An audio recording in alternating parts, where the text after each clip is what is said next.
YouTube, my name is Mesa Sean, and we are back here on Destiny 2 Forsaken. Or actually, I should say my name is Mesa Fail, because I completely screwed up in terms of some information I gave in last night's video. That is related to Iron Banner. Let's clarify this right now.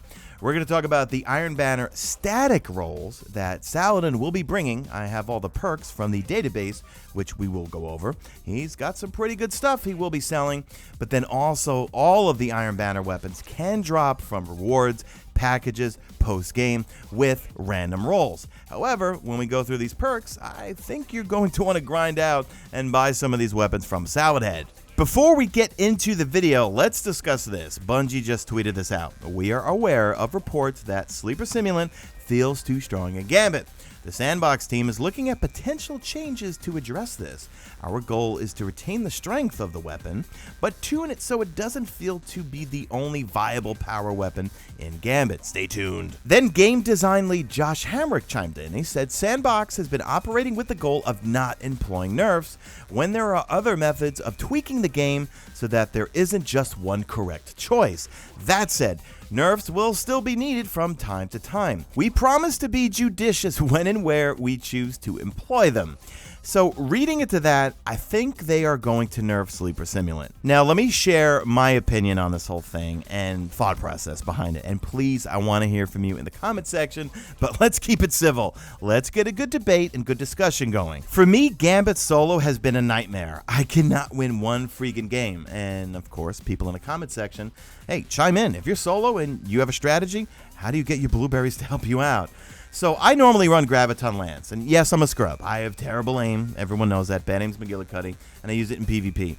But I use it in Gambit because not only for, well, it's good for me for invading, but I like it for the enemies, man. When I'm killing enemies, I'm creating orbs for my teammates, but then also I am just destroying all the enemies because any enemies that are clustered up, they're taking damage from the explosions from Graviton Lance. However, I did run with a full stack team for a couple of hours the other night, and man, it was so much fun, and yes, we were all using Sleeper Simulant. But it wasn't the sleeper that was making us win the games. It was the Icalo shotgun.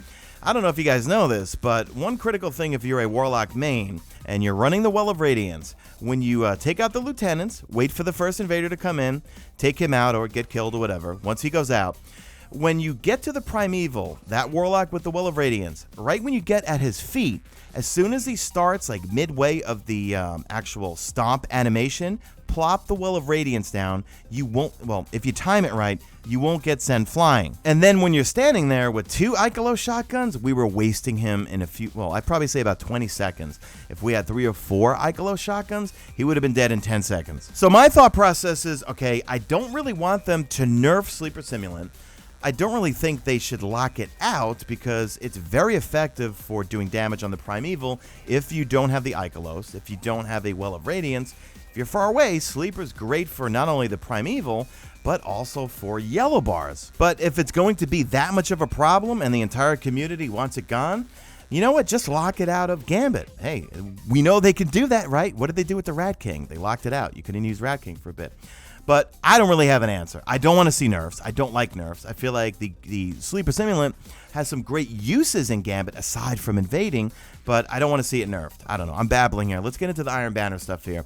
Chime in the comment section. Do you want a nerf? Do you think they should lock it out? Or leave it as is? Or, hey, leave me a suggestion. Along with Iron Banner, Pantheon is coming back. We will be getting a reprised Crucible map called Convergence.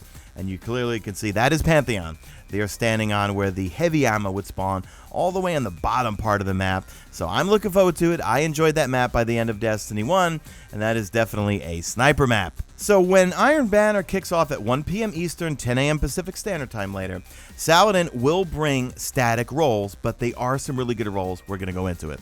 Cosmo did say over on Reddit, and I'm going to read this verbatim. The question was, will the Iron Banner rewards from packages, bounties, and the end of matches be randomly rolled? He said, yes, the vendor will have fixed rolls. So this is awesome because we're going to be able to grind Iron Banner and keep playing it if you don't like the rolls that he is selling, although I think some of them are really good.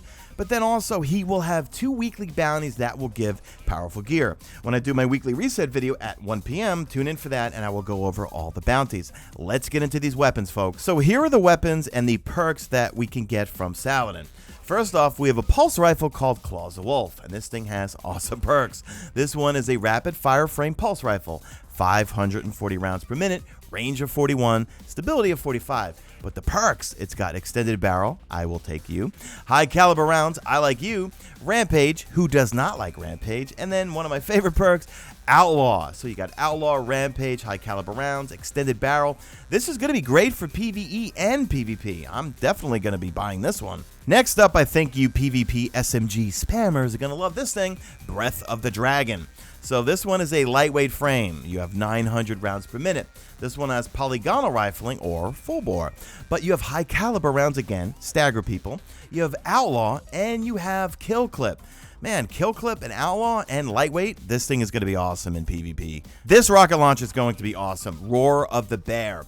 So this one has a high impact frame and a blast radius of 95, very similar to Sins of the Past. Velocity is only 43, but you have volatile launch, you have impact casing where you get increased damage on direct hits, which is going to increase your stability, but you have tracking and you have cluster bombs. So I definitely want this rocket launcher. Then we have the Talons of the Eagle. Now, this is a high impact frame scout rifle, and I normally don't like these, but this one fires 150 rounds per minute with an impact of 67. You have chambered compensator, high caliber rounds again, you've got auto loading holster, and you have opening shot. So, not so impressed by this one. The other weapons I definitely want. Then we have Bite of the Fox. This one is an interesting one here. This one is an aggressive frame sniper rifle, so you only have 3 rounds in the mag, and you've got 90 for your impact. It's got hammer forged rifling, steady rounds, but then it has full auto and box breathing. So box breathing, if you don't know, is aiming this weapon for a short period of time without firing, grants bonus range and precision damage that resets after firing the exited zoom. But I don't think we've ever seen a sniper rifle like this with full auto, a high impact one with 3 rounds.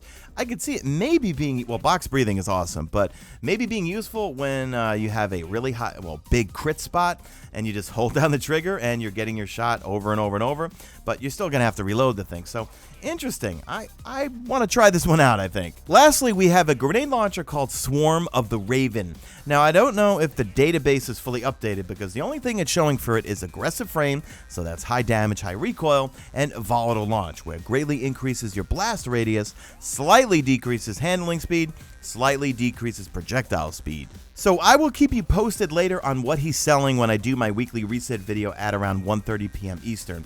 It looks like he's going to sell 2 things per week, which I'm cool with. Don't sell them all at one time. Make it like Iron Banner from Destiny 1 so we can keep grinding every time he comes to town. And also 2 of the bounties, like I said before, will give you powerful gear. I will also have 2 more videos up today, one covering the Spider Wanted bounty that gives you powerful gear, and then also this week's Dreaming City Ascendant Challenge. So that's it for me, guys. So leave me a hashtag made it to the end. If you did make it to the end, please drop a like in this video and subscribe if you're not a subscriber. And that is it. Do me a favor, drop a like in this video, only if you see fit. Follow me on the Twitter at Mesa Sean. Check out my stream. Usually you know he's on YouTube, and that is it. I am out of here like Vladimir. And do I get the kill here? Do I get him? Do I get him? Yes, I got him. All right, see you guys.